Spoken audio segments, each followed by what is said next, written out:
Let's just get right into it. If you think you have a terrible memory, you are very likely wrong. There's this massive gap between the myth we tell ourselves and biological reality. You see, neuroscience actually shows that raw memory capacity is nearly identical across most people. Yet, even those memory champions you see on TV, the ones who can memorize hundreds of random numbers or the exact order of a deck of cards in minutes, they aren't biological anomalies. They're simply using highly trainable handling strategies. I mean, think about it. Someone could graduate medical school with top honors, yet still completely forget the name of the restaurant they ate at yesterday. Why? Because the issue isn't the quality of your memory at all. It's simply whether or not you handle the incoming information correctly. So, let's start with part 1, the ticking clock, and take a look inside your working memory. To fix our poor memory handling, we really have to start by debunking Hollywood tropes. You know, movies like 50 First Dates, where short-term memory loss means forgetting something after a day. Actually, that is completely inaccurate. Building on 150 years of research, starting all the way back with Hermann Ebbinghaus in the late 1800s, science proves that forgetting something after 2 minutes isn't a short-term memory failure at all. Why? Because short-term memory doesn't even last that long. 2 minutes is actually long-term memory territory. So when you feel like your short-term memory is failing you, you're really just experiencing the rapid decay of a poorly handled long-term memory.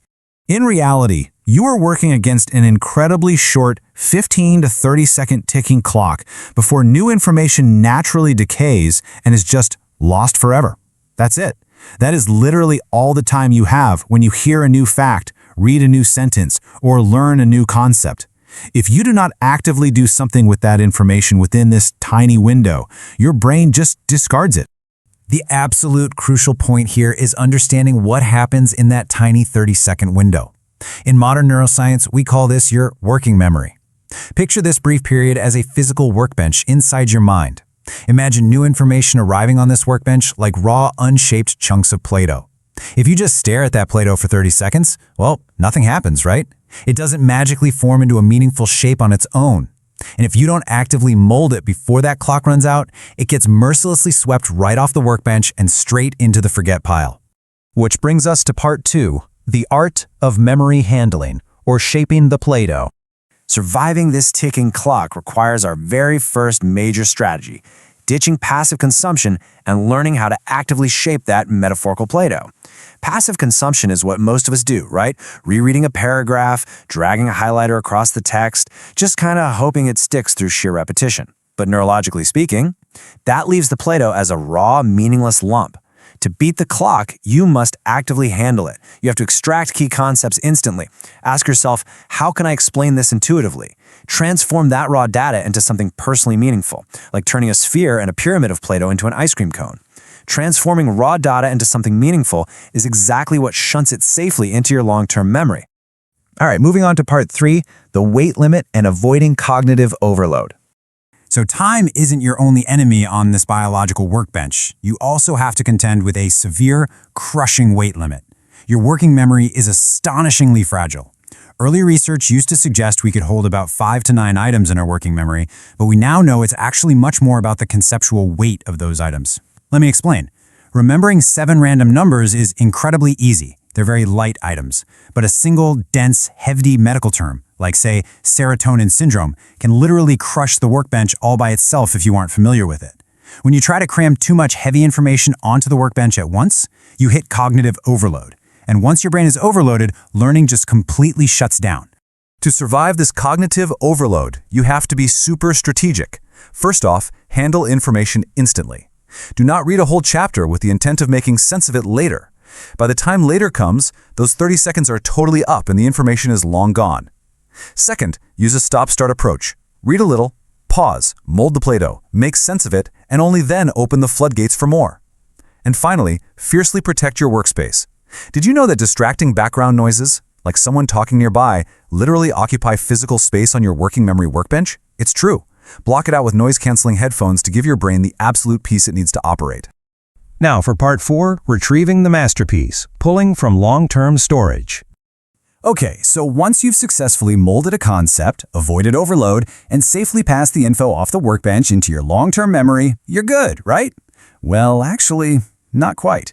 The next major hurdle is getting it back out when you need it. Often, what we assume is a bad memory is really just a failure of retrieval. You did the work, the information is stored in there, but you just can't summon it back to the workbench. This usually happens when the cues you practice with don't match the real world. For example, relying heavily on simple flashcards gives you very weak, isolated cues. Sure, you can flip the card and answer it, but can you use that knowledge to solve a complex, messy, real-world problem? To prevent retrieval failure, you have to practice retrieving your memories using the complex context you'll actually need them in. Practice teaching the concept to someone else, or applying it to a real decision, rather than just flipping a card. Which brings us to our final section. Part 5, the escape valve and the power of cognitive offloading.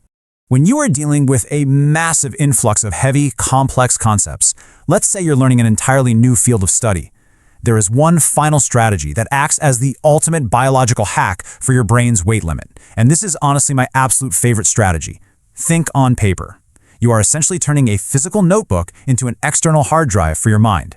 When you're juggling 5 or 6 heavy concepts, trying to hold them all in your working memory while figuring out how they connect is just biologically impossible. You're going to exceed the weight limit and crash. So, to bypass that limitation entirely, you visually map out the connections on paper as soon as they enter your mind. You perform what neuroscientists call a cognitive offload. You pull a concept in, you figure out how it connects to the last concept, and boom, you immediately write or draw that connection on paper. Suddenly, you don't have to hold it in your head anymore. You've successfully cleared the heavy items off your internal workbench, freeing up that precious 30-second space to focus strictly on the next piece of the puzzle. It is quite literally the best way to use note-taking to enhance your learning. So, we've explored the ticking clock, the limits of our biological workbench, and the absolute best strategies to actively handle the information that comes our way. The real truth here? Your memory is perfectly fine. You just needed the right instruction manual for it. Every single time you sit down to learn something new, whether it's an article, a meeting, or a fascinating new book, that biological clock starts ticking. The Play-Doh hits the workbench. So I'll leave you with this final thought. What will you choose to do with your next 30 seconds?